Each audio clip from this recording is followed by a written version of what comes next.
What is going on, everyone? It's Nico here, and I've got a very fun video for you guys today because we are going to be grading every single NFL head coaching hire of this offseason. From Ben Johnson to Mike Vrabel to Brian Schottenheimer, I'm going to be breaking down how good of a hire I think all of these guys are for their respective teams. If you want to see more of these longer form videos from me, make sure to please like and subscribe. But without further ado, let's grade some hires. Alright, we're going to start off with what is definitely going to be my hottest take of all the hires. But after all the criticism it got, including from me, I think Brian Schottenheimer has turned out to be a very solid hire by the Dallas Cowboys. Because I really think since being hired, Brian Schottenheimer has put together a very impressive coaching staff and shown a clear vision for what the Cowboys are going to be moving forward, and makes me believe that they could be an improved product moving forward compared to Mike McCarthy. I understand Brian Schottenheimer has coordinated a lot of unimpressive offenses, but recently the work and the offenses that he's been associated with have been impressive, man. What he did in Seattle, really allowing Russ to be at his best, unleashing the deep ball. And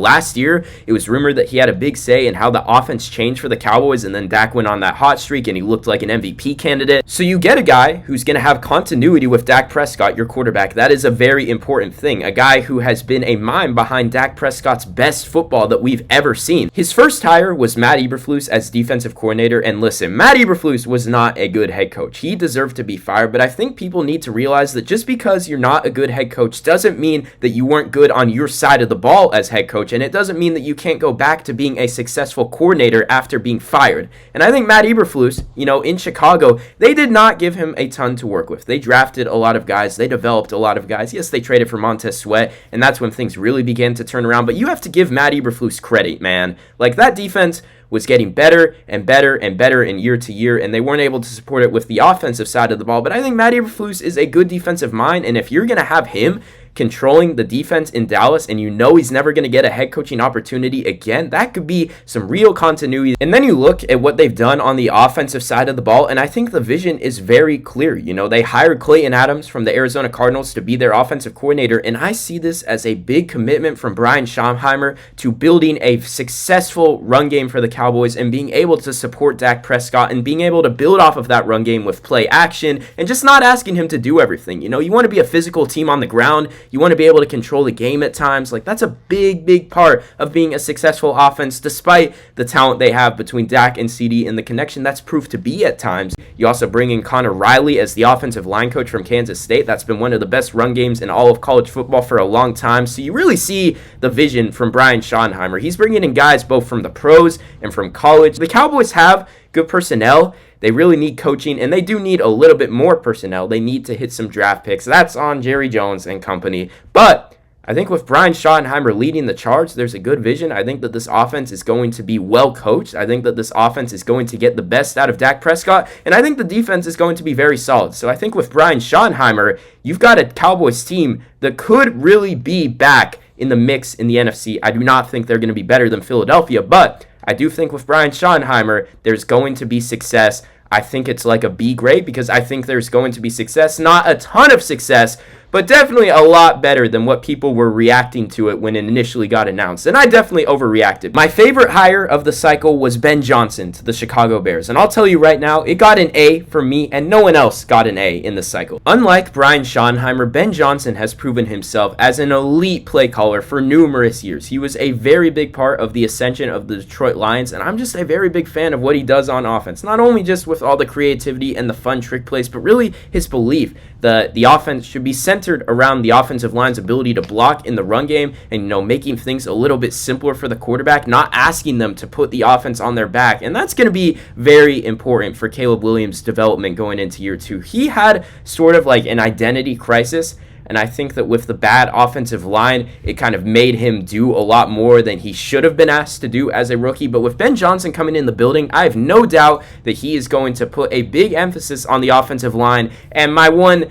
kind of concern with that is that Ryan Poles is still the general manager. And I think the relationship between the general manager and the head coach matters. The head coach can tell the general manager what to do, but that doesn't mean that the general manager is going to execute it perfectly. And I don't think Ryan Poles has proven to be good at building the offensive line over the years. Hopefully Ben Johnson and his staff can help him with that. Ben Johnson built a good staff, in my opinion, especially what he did at defensive coordinator, hiring Dennis Allen. Like Matt Eberflus, Dennis Allen, not a good head coach, but he has done good work as a defensive mind, and now you have a guy who is never going to get hired as a head coach again. He's going to be in it for a long haul, so you get that continuity from your play callers on both sides of the ball, and that is going to be so valuable for the Chicago Bears moving forward. They are the only team coming out of this cycle that can say they got proven great play callers that will be in it for the long haul on both sides of the ball, and that's why it's the highest graded hire for me. Am I 100% certain it's going to work? No. Is that going to be because of Ben Johnson, in my opinion? No. It's because of Ryan Poles. I'm not a fan of Ryan Poles. I think he should have been let go. I think it would have been wise to bring in a general manager with Ben Johnson,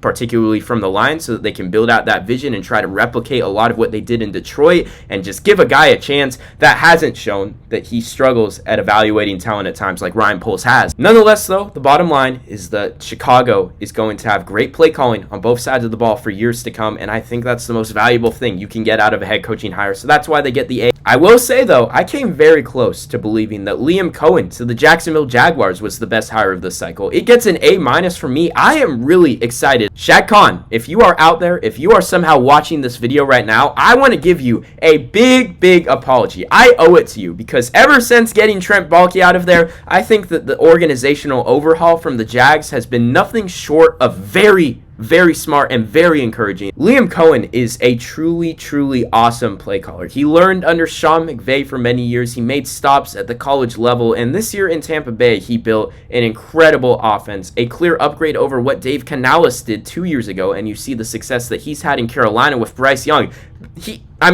Liam Cohen levels ahead of what Dave Canales did in Tampa Bay.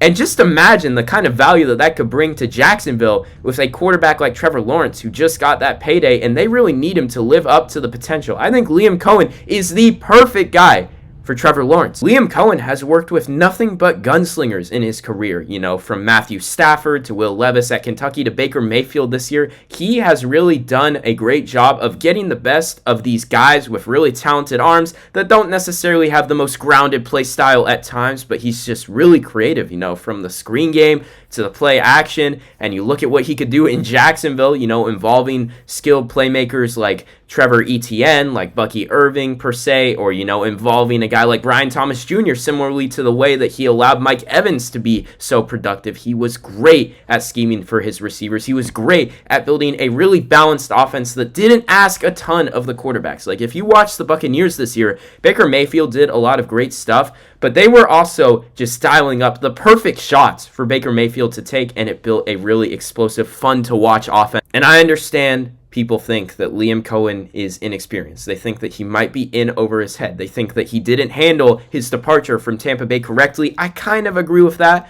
I thought that it was a little bit strange to, agree to that extension and then go back on his word and apparently not be in communication with the Buccaneers while he was actually taking the job. But let's just shove that out of the door and think about what Liam Cohen is going to do for the Jags, because, he had that shaky press conference and everyone wants to write him off and people want to say he's this geek that's not going to be able to lead a football team. I don't care about that as much as I care about what Liam Cohen has shown as an offensive mind and how he fits for Trevor Lawrence and how much he's going to help him. I am a big believer in Liam Cohen. I think the Jags are kind of building like Rams East right now. Like, if you just saw, they hired James Gladstone as general manager. He has been the director of scouting for the Rams for numerous years, and really ever since they've started to have such massive success in the draft, especially in the late rounds, finding guys like Puka Nacua and Kyron Williams. And I think both of those guys coming from Los Angeles, working under Sean McVay, I think the visions are going to be very aligned for this football team, and that is a big part of these head coaches having success, and I factor that into my grade of an A- because I think that Liam Cohen is going to have a lot of success in Jacksonville, working with James Gladstone to build a nice team, and I like the assistants he brought in from Grant Udinsky as offensive coordinator. He's not going to be calling the plays, but people just rave about what he did in Minnesota this year. Apparently, he's like J.J. McCarthy's right-hand man. He's been working under Kevin O'Connell, who was working under Sean McVay. Like, you see the dots that are connecting here. All of these guys have similar backgrounds. All of these guys have been innovative, young, highly regarded minds. Anthony Campanile from the Packers, he did good work as the Dolphins linebacker coach. Then he goes to Green Bay. He's learning under Jeff Hafley, who had a successful defensive turnaround in year one, I would say. Like, this is a very young coaching staff, and that's the risk. Like, that's why I'm not going to give this an A+. I'm not certain it's going to work out, but I think they have nothing but talented, young, innovative offensive guys, and if all of them turn out to be good hires, like, the sky's the limit for what this team could be. The potential is just endless here, and I commend Shad Khan and the Jags for taking a shot on all of this young upside to lead their team moving forward. I'm a believer. I love it. All right, I'm raving about some of these guys, so I think it's about time that maybe I flip the switch and talk about the hire that I am least excited about, and that is Kellen Moore to the New Orleans Saints. It gets a C- from me. Look, I don't want to be too harsh on the Saints. I understand it's a very bad situation that not many people would want to risk their opportunity as head coach on, and that their options were very limited because the team is not talented right now, and they refuse to remove Mickey Loomis as general manager despite the fact that he's created this completely mediocre product and committed so much to it financially moving forward. That's just my least favorite thing that franchises do. They commit to building these rosters that just have no chance at a Super Bowl, but they know that as long as they're not horrible, as long as they're not producing horrible results, people aren't really going to come for their head. Ownership isn't going to really be that upset. They're just trying to get by year to year. And I do not want to work with a guy like that. If I were a head coach getting my first chance, I want a guy who's willing to start fresh, a guy who's willing to build things the right way, and we can go big time places. Ultimately, Kellen Moore was the guy that stepped up, but I think there's a reason why no one else offered him a job, because I think that while he is a good play caller, and I think it's very encouraging that he has built good offenses in 3 different places, from Dallas to LA to Philadelphia, winning the Super Bowl,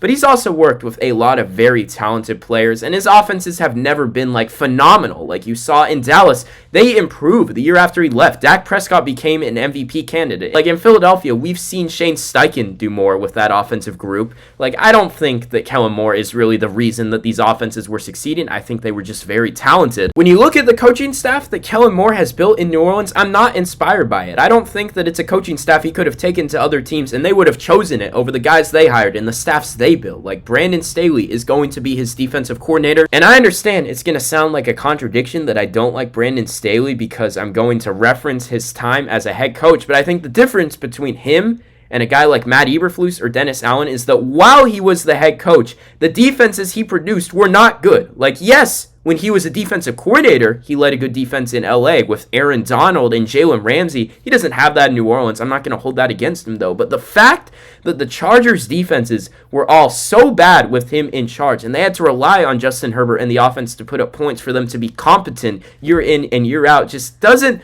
make me excited about him at all, controlling this defense. I don't care that he's never going to get a head coaching job again, because I don't think that long term he's going to be that valuable of a defensive mind for the Saints. Ultimately, I'm not going to go haywire on this hire. I'm not going to say it's the worst thing ever, because I know the Saints' options were limited, and I know that Kellen Moore has been a good offensive coordinator for years in various situations, and that probably no matter how the Saints build their offense, he has stuff to offer. He's done it with different kinds of players, and that is valuable. And to have a long-term play caller and a young long-term offensive play caller is somewhat promising for the Saints. I just don't know if Kellen Moore is a special offensive mind, though. I don't think Kellen Moore is going to facilitate a successful turnaround in New Orleans, and that's not totally his fault, but I also just don't think that he's a great candidate himself, and the staff that he's built kind of proves that for me. And I think a lot of people probably agree with me that Kellen Moore wasn't a great hire for the Saints, but one guy I'm probably lower on than most that a lot of people probably thought was an amazing hire is Mike Vrabel to the Patriots. I'm giving it a B along with Brian Schottenheimer, and I'm glad that Mike Vrabel is back as a head coach, because some of you may remember I used to be a very, very big Mike Vrabel fan because I think that he is an amazing floor raiser.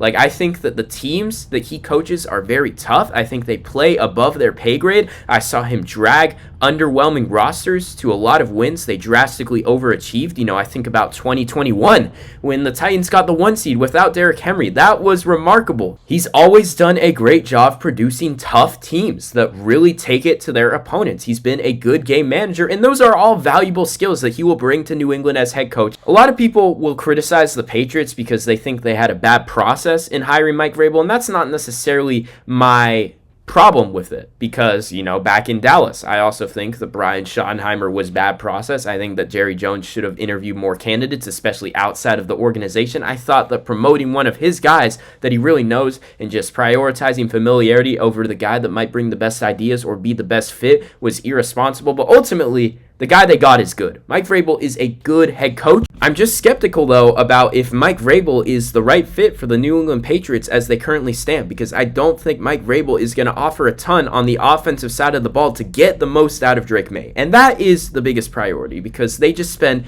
a super high pick on Drake May, and all things considered, he had a very promising rookie season. You know, he was not horrible by any means in a pretty horrible situation, and that shows that he could really be something special. And I almost really do wish that the Patriots had gone outside of the box, not just hired someone familiar with the franchise, and taken a chance on one of these wildly successful play callers that has really elevated the quarterback that they've worked with, like Liam Cohen or Ben Johnson. Mike Vrabel hired Josh McDaniels as offensive coordinator, and I understand that that's going to give Drake May long-term continuity. Josh McDaniels could be like an offensive version of what the Cowboys did with Matt Eberflus or what the Bears did with Dennis Allen, in the sense that he has already failed as a head coach. He's never going to get poached. And your biggest concern, if your head coach isn't an offensive play caller, is that if he ever has a good play caller, they are going to get poached. And I do not think that that is going to happen with Josh McDaniels. I think he has permanently limited the opportunities that he can get in this league. But then again, Josh McDaniels was not an exceptional or really innovative offensive coordinator the last time we saw him in Las Vegas with Jimmy Garoppolo. His offense seemed a little bit outdated. Now, the rumor is that he spent this year touring colleges and he's going to bring some new influence. And I'm excited about that, but I'm kind of in a situation where I'll believe it when I see it in terms of a reformed Josh McDaniels. I understand where Mike Vrabel is coming with that hire. I think it's sort of encouraging, to bring him back to the Patriots, because he did good work with Mac Jones during his rookie year. Like, there's no doubt about it. Josh McDaniels has had success outside of Tom Brady. Not much, though. And ultimately, I think the best thing you can do for your young quarterback is bring in a proven, innovative offensive mind, and that's something they had the opportunity to do, and they passed on that for sort of the CEO, leader of men in Mike Vrabel, who I like, but I'm just not sure it's the right fit, and that's why I'm not giving it an A. I'm giving it a B. Pete Carroll is another head coach that is back in the game, a guy who has had success, a guy who had to sit last year out after being let go by his former team. And I am a fan of this for the Raiders. I really do like Pete Carroll. I'm glad he's back, just like Mike Vrabel. And the reason why I have a little bit more faith in this hire than Mike Vrabel is just because Pete Carroll did more in Seattle when he was the head coach than Mike Vrabel maybe accomplished in Tennessee. And I really do like the coaching staff that Pete Carroll has built. I really like the two coordinators he brought in with Chip Kelly as offensive coordinator, and also just being able to keep Patrick Graham as defensive coordinator, because Patrick Graham has been like the only good thing about the Raiders for years. He's the reason Antonio Pierce was able to field a competitive team at times, so I'm really glad he kept him. But more importantly, I really like Chip Kelly as the offensive coordinator, because I think Chip Kelly could be like the next Todd Monken, in the sense that he just coordinated this national championship team. That's what Todd Monken was coming off of when the Ravens hired him. He has experience in the NFL, with the Eagles. He went from Oregon to Philadelphia. Todd Monken went from like Southern Miss as head coach to Tampa Bay.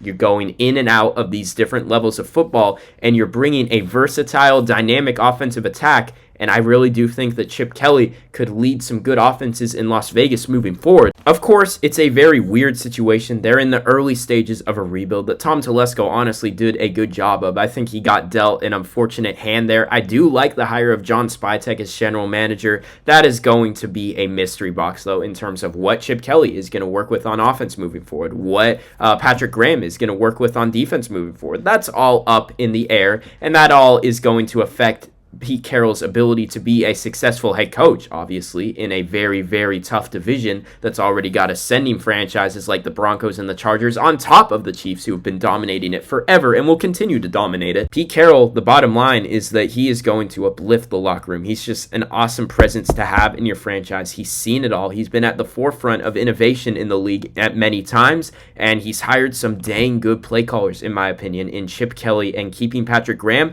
So I think the Raiders are doing good things. They have good football minds in the building.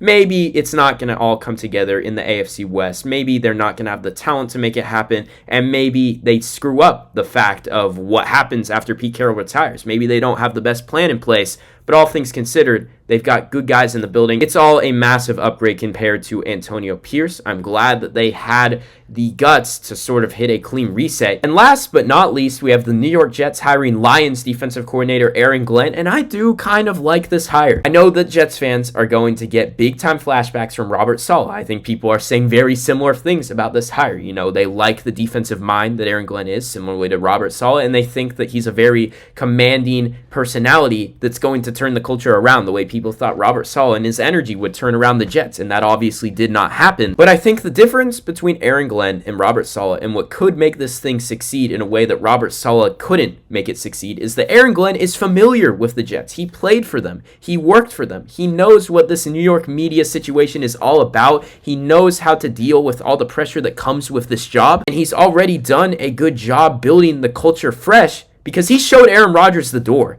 And that is something that a lot of coaches probably wouldn't have the courage to do because Aaron Rodgers is still a good starting quarterback in this league. I do believe that despite some of his struggles this year, he's still very capable, and the Jets don't have a good option outside of him. So it would have been very easy for Aaron Glenn to just say, yeah, you're our best option. We're going to put up with what you are doing off the field because you can really play. But no, Aaron Glenn wasn't tolerating any of that nonsense. He's a no-nonsense guy in a way that I don't think Robert Saleh was. He's not going to put up with that. They're going to start fresh, and they're going to build things the right way, and that encourages me. And, you know, Aaron Glenn is not just this rah-rah guy. I think he's going to be the closest thing to Dan Campbell because he worked under Dan Campbell, and you just see similar aspects of his leadership style. But I also think that outside of all the buzzwords, outside of all the culture talk, Aaron Glenn proved himself as a good defensive mind this year. We can be honest that the defense was the weak link of the Lions for a couple years in 2022 and 2023. I think that Ben Johnson and the Lions offense was really the reason they were having all of this success and ascending as a franchise. But this year, Aaron Glenn did a great job because he lost Aiden Hutchinson very early in the year. His best player on defense, a guy who is probably going to be the defensive player of the year. And despite losing Aiden Hutchinson for a very, very long time, the Lions were still the number one defense in the league in EPA per play. That is like insane to lose the guy that was going to be the defensive player of the year and to still have such a great defense. And the wheels fell off in the end. They got too injured, but I still was very impressed by what Aaron Glenn did this year. I think about that Week 18 game against the Vikings to win the NFC North, how he frazzled Sam Darnold, how he laid the blueprint for the Rams to once again frazzle Sam Darnold next week and totally ruin the Vikings season. Another reason why I like Aaron Glenn to the Jets is because I think that he's going to be aligned with their new general manager, Darren Mogi. I think I pronounced that right. He's coming over from the Denver Broncos. And you might be thinking, what does that have to do with anything? Well, if you actually think about it, the Broncos and the Lions have built their teams very similar ways because Dan Campbell was a disciple of Sean Payton. And you sort of see that influence in the fact that both of those teams' biggest strength is the offensive line. That's probably the biggest reason why the Broncos were able to get into the playoffs this year under Sean Payton. And I think that in New York, they have an opportunity to build things a very similar way, and I love the way the Lions have built their team. I'm impressed with the way the Broncos are building their team, and Aaron Glenn has that sort of connection to Darren Mogi, and I think alignment is so important. I talked about it in Jacksonville. If your general manager and your head coach both want to build the team the exact same way, that is going to allow your franchise to succeed in the long run. That's what we've seen in Detroit. That's what we've seen in places like Minnesota. As for his coaching staff, I kind of like it. You know, Tanner Engstrand is the offensive coordinator. He's the guy that I totally thought was in line to replace Ben Johnson for all those years. I thought that he was just going to step in, but that's not what happened. Ultimately, Dan Campbell hires John Morton from the Broncos. Once again, you see that connection. Dan Campbell worked for Sean Payton. Those guys want to do similar things. And he hired John Morton, and maybe that's a sign that Tanner Engstrand is not that great of an offensive mind. He could have easily promoted him, and he didn't. What does that say about Tanner Engstrand? That is where I have some sort of skepticism. I also don't think Steve Wilkes is this amazing defensive coordinator. We saw what happened in San Francisco with a very, very talented 49ers defense. It was a little underwhelming at times, but I also think that Aaron Glenn is a smart defensive mind himself, and he's going to have input in the way the defense runs. So I think the staff is fine. I think Aaron Glenn is a very encouraging head coaching candidate because he's shown that he can be a great leader, and he's also shown this year that he is a good mind. I'm not over the moon on this one because it could fail for similar reasons to Robert Saleh, and I don't love the staff that he's put in place. I think numerous teams did it better than him. I don't know if the Jets are going to be able to give this young quarterback this long-term great offensive play caller, and if I punish the Patriots for that concern, I've got to punish the Jets for that concern as well. But nonetheless, I think Aaron Glenn is built to be a successful head coach in this league. It's a very tall task, but I think he's up for it. I think he's a good fit for the Jets, and ultimately he gets a B- for me. I have optimism around this one. Ultimately, though, evaluating these head coaching hires is somewhat of a shot in the dark. That's what makes things interesting. We've seen guys that people weren't high on turn out to be successful head coaches, like Jonathan Gannon or Dan Quinn is really the best example in recent years. Nonetheless, though, I'm excited to see how all of this ages, and I would love to hear your opinions in the comments. Which hires did you like? Do you think that maybe I'm overrating a certain hire? Do you think that I don't have enough faith in a certain hire? Let me know. If you watch this video all the way through and you're watching this right now, you are the GOAT. Thank you so much for your support. And with that said, I'll catch y'all next time. Y'all have a great day.